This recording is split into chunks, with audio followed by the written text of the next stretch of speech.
Estimados hermanos, antes de que me olvide,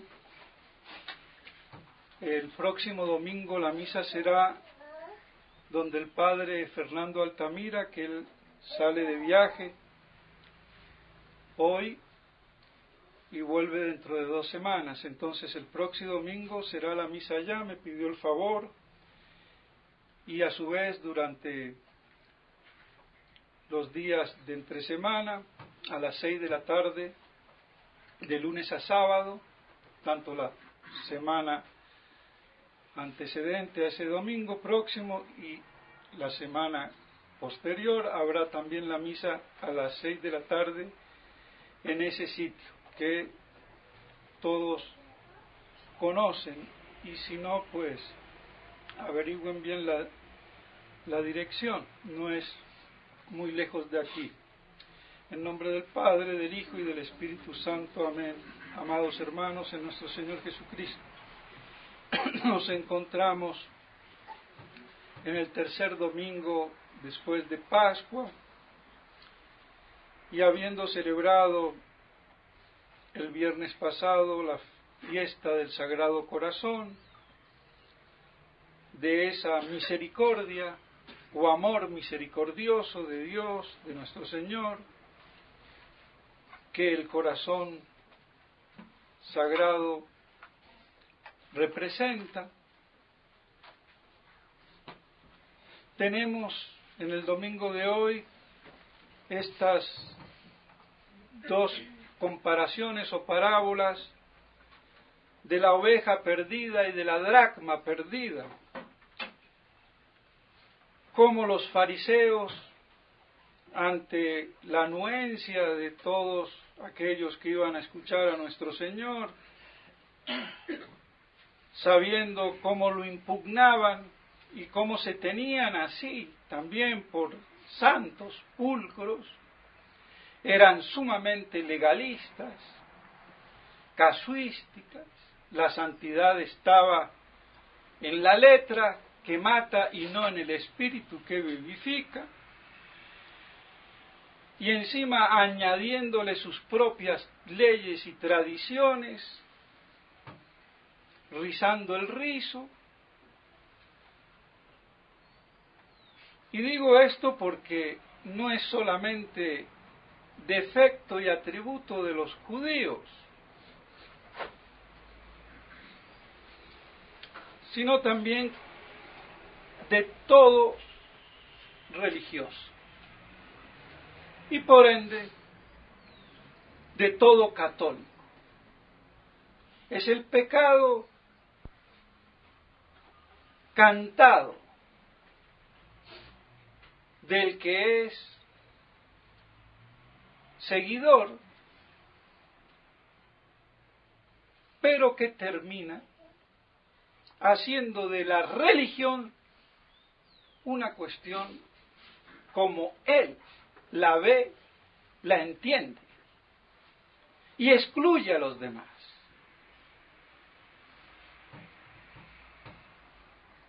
Y por eso se cree bueno y santo, porque cumple con la ley en su literalidad, si se quiere, pero no está vivificado del espíritu, de verdad, de amor, de misericordia, y sobre todo del amor a Dios, al fin último y supremo de nuestras vidas. Por eso entonces nuestro Señor muestra, como buen pastor, como vimos en el segundo domingo después de Pascua, soy el buen pastor, el pastor bueno, el que apacienta sus ovejas, hasta muere por sus ovejas, como aquí, de 100 que tiene, si pierde una, va y la rescata, se alegra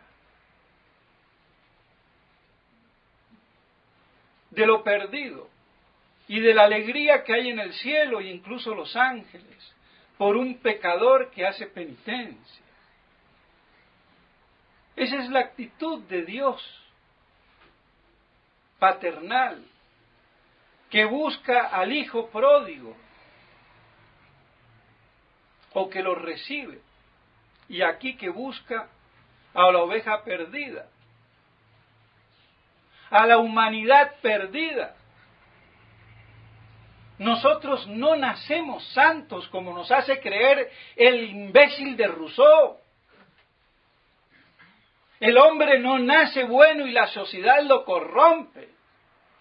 El hombre nace corrompido por el lastre del pecado original,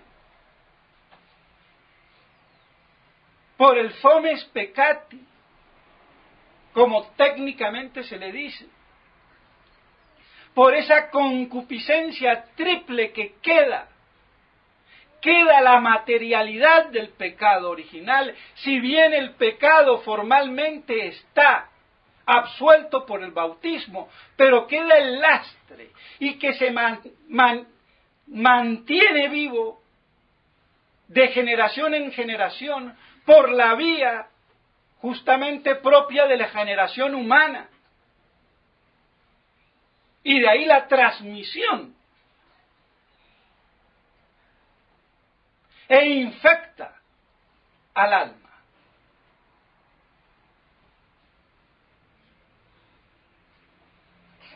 Esto es lo que no han comprendido todavía los tontunos que creen que Santo Tomás negaba la Inmaculada Concepción. Él lo que quería hacer era ver esto, que todo hijo de Adán por generación humana, natural, debe de contraer ese lastre. Pero en el caso privilegiado de la Virgen por la cruz, no fue así, se interrumpió ese débito que debía de ser, pero que no fue. Y eso ni los tomistas, o que se dicen tomistas, lo entienden y lo han entendido, muy pocos. Como el padre del Prado, de quien saco la argumentación. Gran tomista.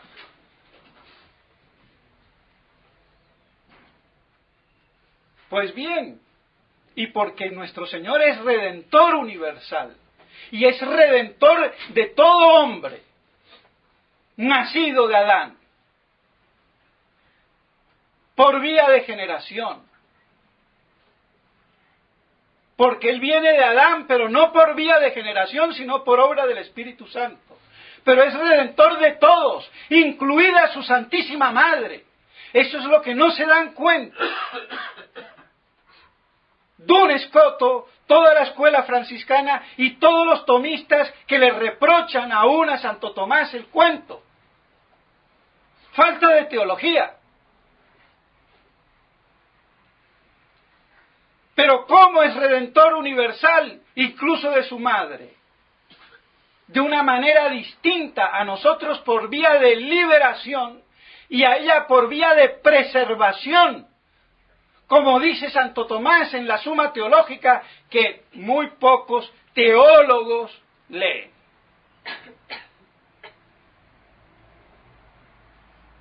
Y aquí había mucho que decir, pero no me voy a alargar.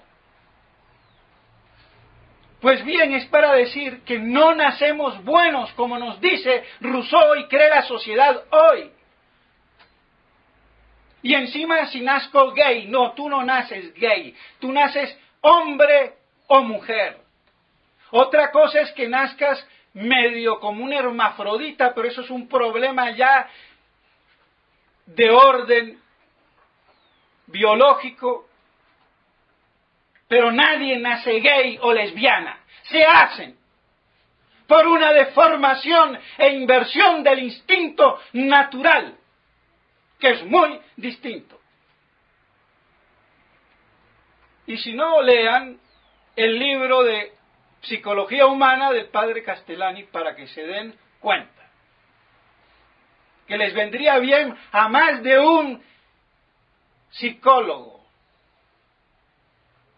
a más de un doctor y a más de un abogado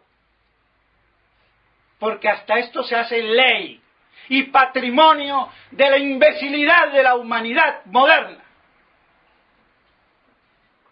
Porque a mí no se me va a pelar la lengua. Yo no estoy comprometido con los poderes ocultos financieros que dirigen el mundo. Nada les debo y nada les temo. Y tampoco me interesa la clientela. Me interesa la verdad. Y se acabó. Entonces no nacemos buenos, nacemos corrompidos. Y por eso el niño aún, sin conciencia, hace las travesuras y las maldades. Después se dará cuenta. Y por eso hay que educarlo como se educa a un perro. Se lo adiestra.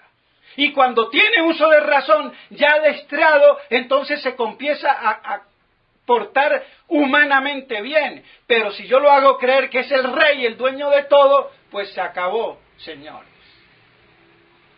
Dominamos a los animales y a los hijos no los sabemos adiestrar en la parte prerracional. Pero bueno, de todos modos, así entonces, vemos cómo nuestro Señor es Redentor universal.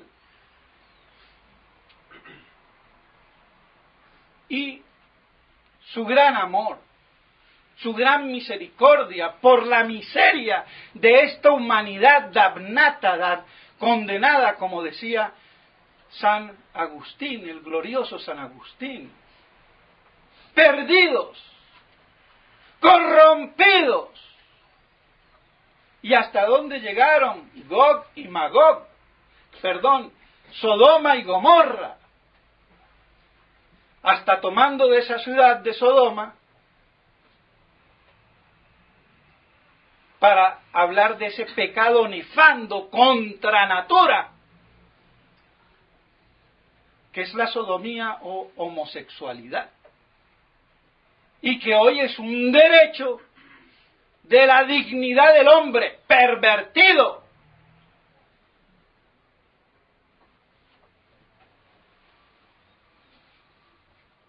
Y las leyes a hacer de eso derecho. Y si no, no eres juez, no eres presidente, no eres ministro, no eres embajador. Y bueno, así estamos.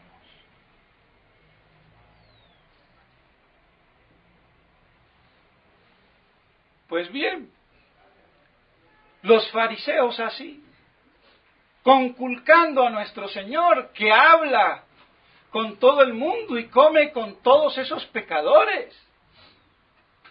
Nosotros somos pulcros, santos, y Él muestra su amor, su misericordia, y por eso les esboza la parábola. Y les da un retruque, contrapunto irónico, porque hay más alegría por un pecador que se convierte que por 99 que no tienen menester. ¿Y quién no tiene menester? Si somos todos pecadores. ¿Ven la profunda ironía de nuestro Señor? Como hace ver el padre Castellán. O sea que de sopetazo les da el cachetazo con elegancia y veracidad.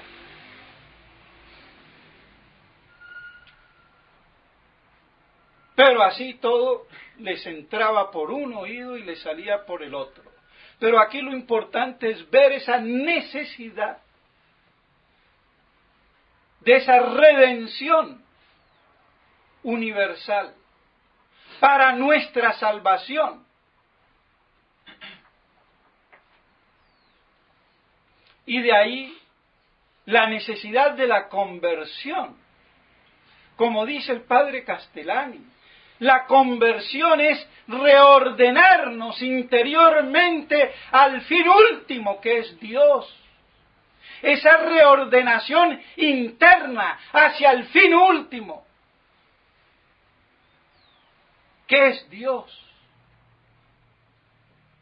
La felicidad eterna, que es Dios. Y es interior.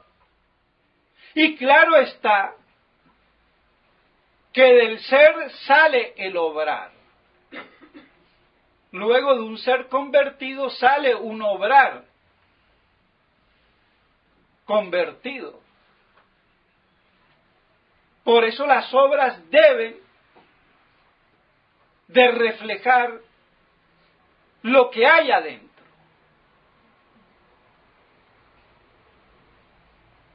Y son necesarias,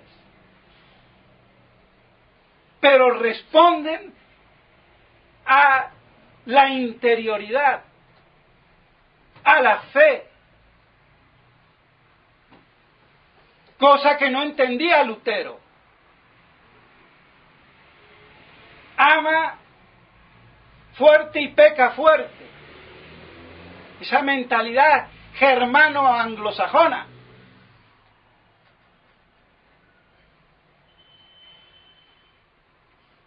Y antirromana, antilatina, antigreco-romana latina. Los bárbaros del norte. Y por eso yo les digo los indios de ojos azules. Porque como dicen que somos los de aquí los indios, pues ustedes son peor. Y se creen que porque tienen ojitos azules, no lo son. Sí, bárbaros hasta los tuétanos. Porque por lo menos los indios de aquí se convirtieron. Y ellos, vean, todavía. Ahora que gracias a ellos, ya esto es protestantismo puro. Pero eso es ya otra historia.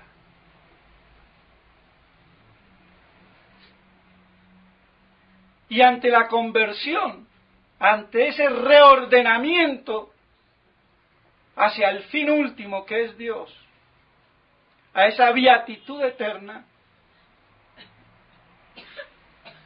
está también, que es un misterio, la conversión, por la gracia de Dios, y la salvación o la condenación eterna, que es otro misterio. Pero como dice el padre Castellani, muy sabia teológica y filosóficamente, nadie pierde el fin último, nadie se va al infierno, si no hay un acto libre.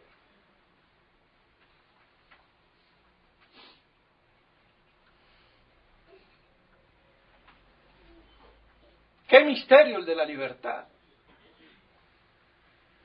Y libre quiere decir consciente.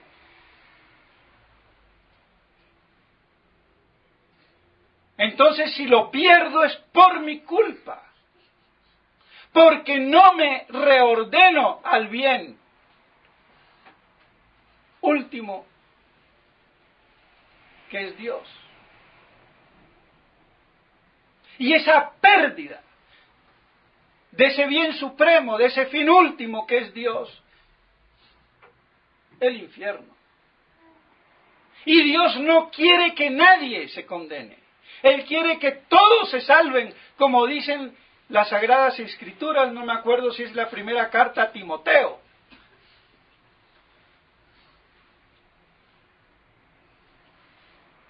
Pero desgraciadamente, no todos se salvan o nos salvamos. Porque no todos respondemos con esa libertad al amor de Dios, a ese fin último. Lo perdemos por nuestra culpa, voluntaria y libre. Así que cuando hablan tanto de libertad y no saben ese misterio de la libertad, tan terrible, que solamente verlo es para implorar a Dios que nos asista, que nos fortifique, para que en libertad actuemos y nos reordenemos, siempre a ese fin último. Pero esa concepción del fin último, de la beatitud eterna, ha sido desgraciadamente marginada de la teología moral, sobre todo de los manuales post-tridentinos, es decir, después del Concilio de Trento, bajo los auspicios del voluntarismo, del nominalismo y de la casuística judaica. Eso no es de hoy.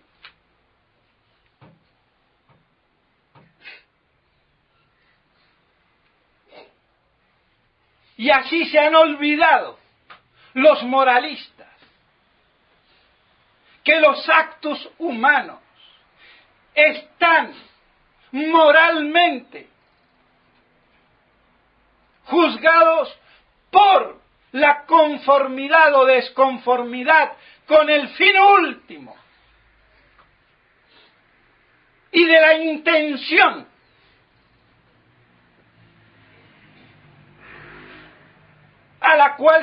por la cual se tiende a ese fin último, o se deja, prefiriendo otra cosa. Y ahí somos idólatras, porque hacemos a cosas que no son Dios como si fueran Dios, nuestro orgullo, nuestra concupiscencia, avaricia, odio o lo que fuera. Idólatras. Todo pecado es una idolatría.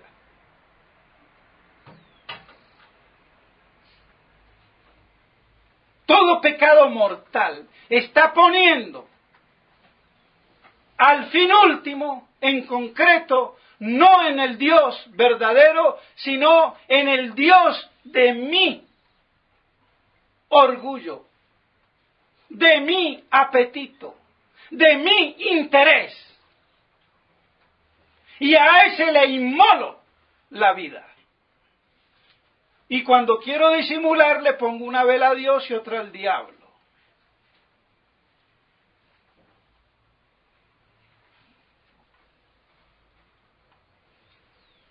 Entonces, toda esta trascendentalidad de la beatitud, del fin último, ha sido olvidado, relegado a la mística. No es el objeto propio de la moral. La moral viene a ser un imperativo categórico de leyes, de preceptos, de normas, de reglas que hay que cumplir a lo farisaico o fariseo. Las cumplo y ya está.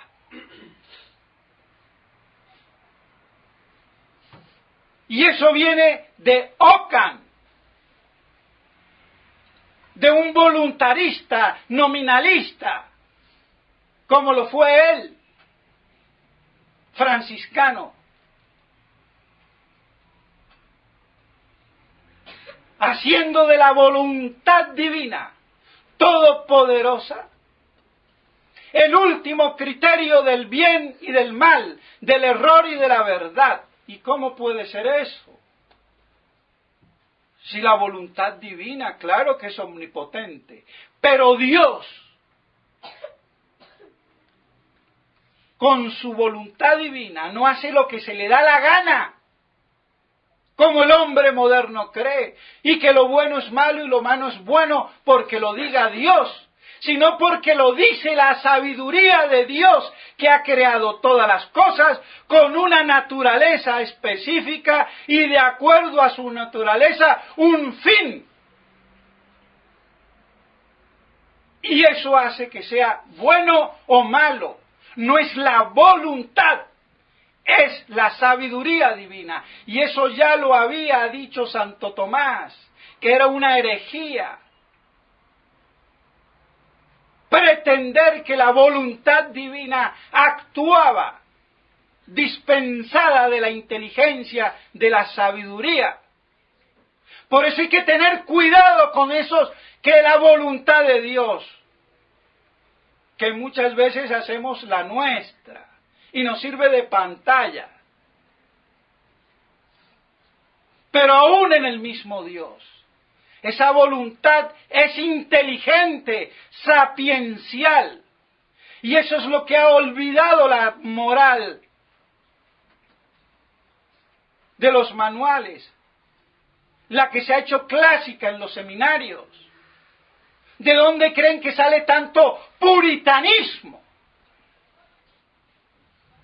Al punto de que todo era pecado. Y ahora liberados, nada es pecado. ¿Cómo se va de un extremo al otro? Todo producto de esa falsificación de la voluntad divina.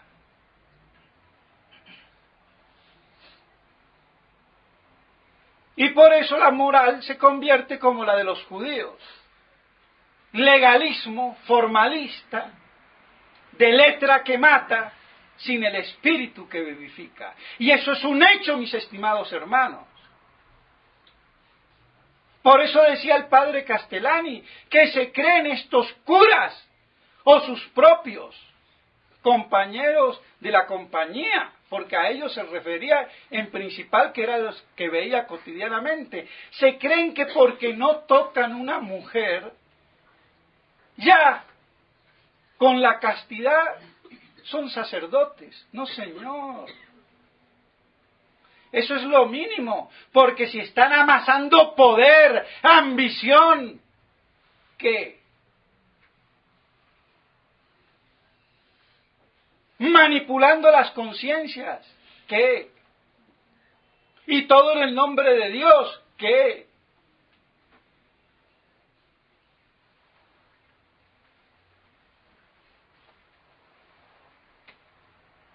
Entonces vemos, mis estimados hermanos, que esto que parece discusiones teológicas de teólogos y escuelas, no está en el aire, eso se encarna en la vida.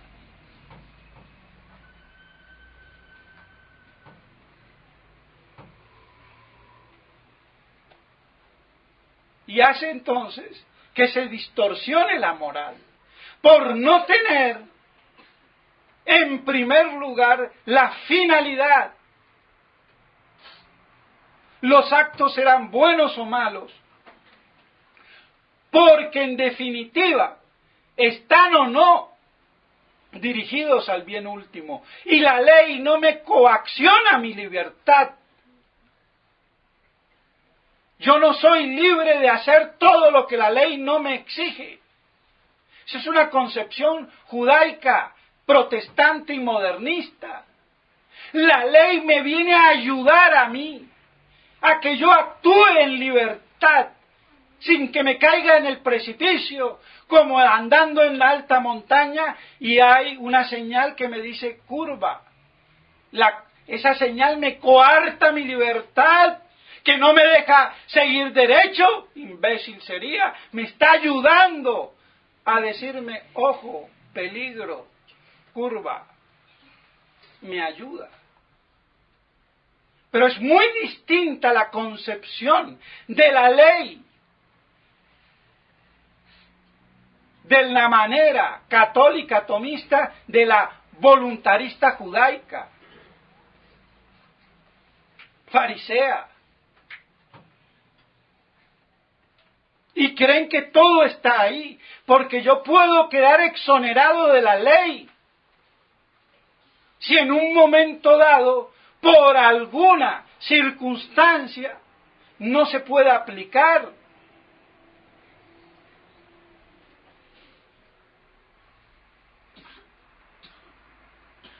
¿Y hasta dónde llega todo esto en la moral? Que el que más o menos ha oído hablar, el probabilismo, el probabilorismo, el probabilismo, todo eso del orden de la casuística, haciendo de la moral casos de conciencia, por no tener presente el fin último, a Dios. Y esto, mis estimados hermanos, que nos sirva para que nos demos cuenta la misericordia de Dios, la oveja perdida que somos todos nosotros, salvo los fariseos que no tienen necesidad, menester, y que podamos beneficiarnos con una moral no leguleya, formulista, sino realmente encaminada al bien común y final que es Dios. Y por eso nuestros actos deben siempre tender a Él. Si dejas de tender a Él, ya es pecado. Y grave. Otra cosa son los pecados veniales, sean por debilidad o sean deliberadamente, pero que sin conculcar ese bien y fin último, pues nos desvía, pero no va en contra directamente hablando, por eso no son mortales. Pero todo pecado mortal nos separa, nos desordena del bien último, que es Dios. Y así entonces vemos cómo una verdadera moral nos ayuda a encontrar ese fin, y cómo las leyes no nos constriñen la libertad, sino que nos ayudan a actuar en libertad, que es muy distinto. Y si por unas circunstancias no la puedo seguir, pues estoy dispensado. Pero no estoy en la pugna dialéctica de precepto, ley o voluntad divina y libertad, como piensa el mundo de hoy. Y por eso ya sin leyes, yo hago lo que se me dé la gana. O creo que tengo derecho a hacer lo que se me dé la gana. Y no hacer lo que yo inteligentemente debo de hacer. O sea que soy otro voluntarista que me hago Dios. Pues bien, mis estimados hermanos, que estas cosas nos ayuden y que podamos así perseverar en nuestra conversión, esa reordenación interna hacia el fin último, y que podamos perseverar en el amor misericordioso de Dios que nos busca. Pero somos nosotros los que no le abrimos la puerta. Y como dice el padre Castellani, hay conversiones que duran toda la vida. Otros se convierten en un santiamén. Bueno, ¿cuánta gente vemos que vive luchando? Se opone a Dios.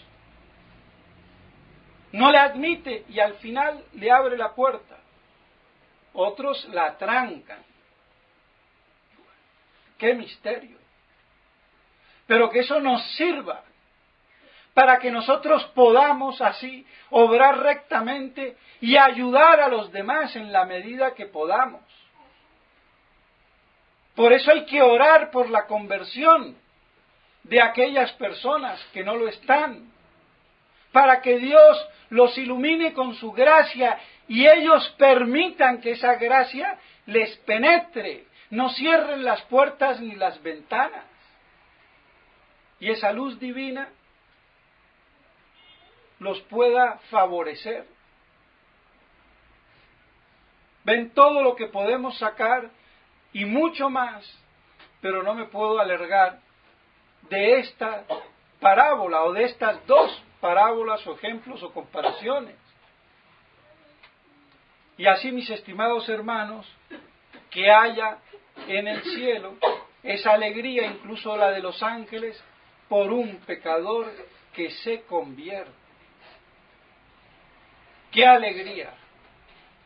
Pues bien, que la Santísima Virgen María nos ayude para que nosotros nos convirtamos de más en más y ayudemos a convertir a los demás con la ayuda y la gracia de Dios. En nombre del Padre, del Hijo y del Espíritu Santo. Amén.